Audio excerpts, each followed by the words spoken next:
Hey, welcome back to the weekly, guys. It's me, Neff. We have some cool articles to give you guys today.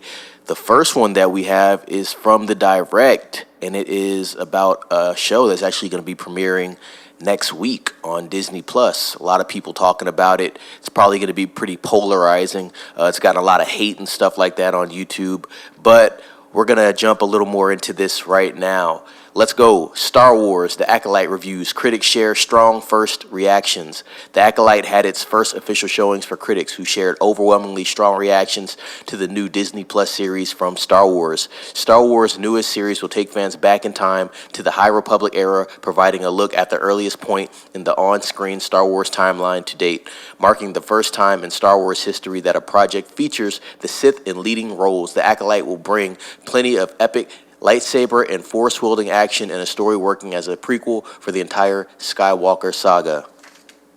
Let me continue reading, guys. We got some more information on this one for you.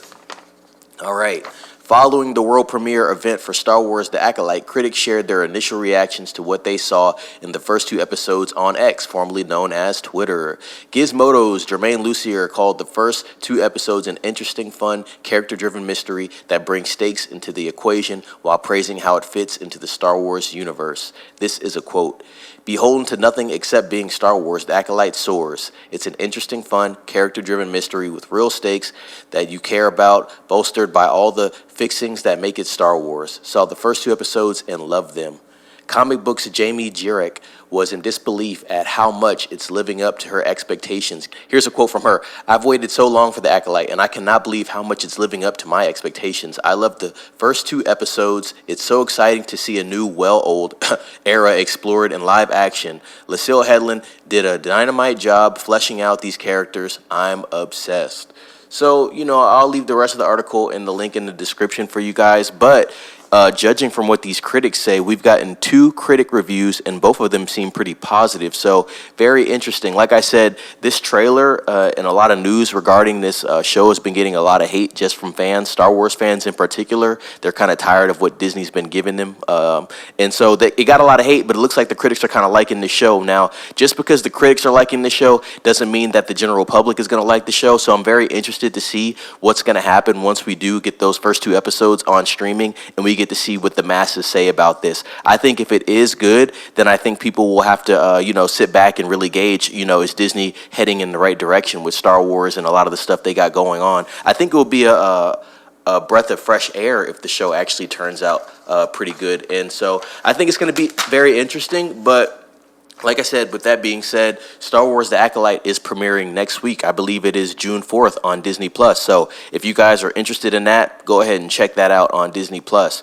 The next article from The Hollywood Reporter, box office meltdown. Furiosa edges past Garfield to win Memorial Day with worst #1 opening in 3 decades. Let's read a little more. Overall revenue for the 4-day holiday also hits a 29-year low as the early summer calendar suffers from an unprecedented absence of big tentpoles due to strike-related production delays. The Memorial Day box office is no picnic this year, but it was certainly a roller coaster ride. Let's read a little more. Guys, we talked about Mad Max Furiosa. We're going to be talking about that on the next episode of the Popcorn Square podcast.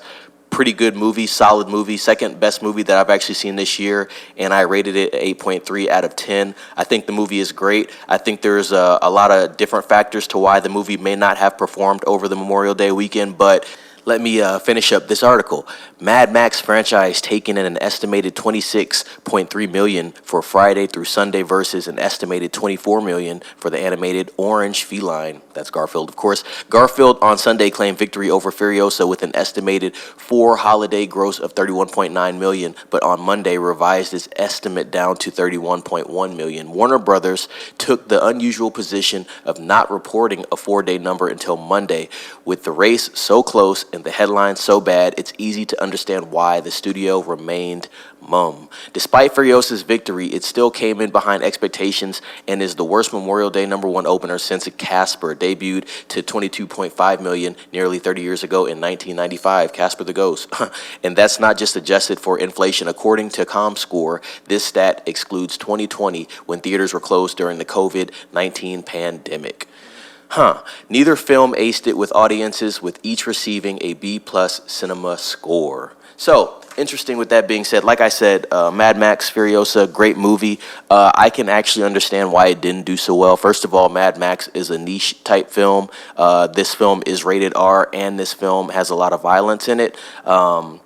So I can see why it didn't perform well. It's not really a movie for families. It's really a movie for adults, and you do see that as you do watch the film. Garfield, on the other hand, is something that is an animated film. It's something that has a long history, and it's something that the families would actually be easier to go out and watch.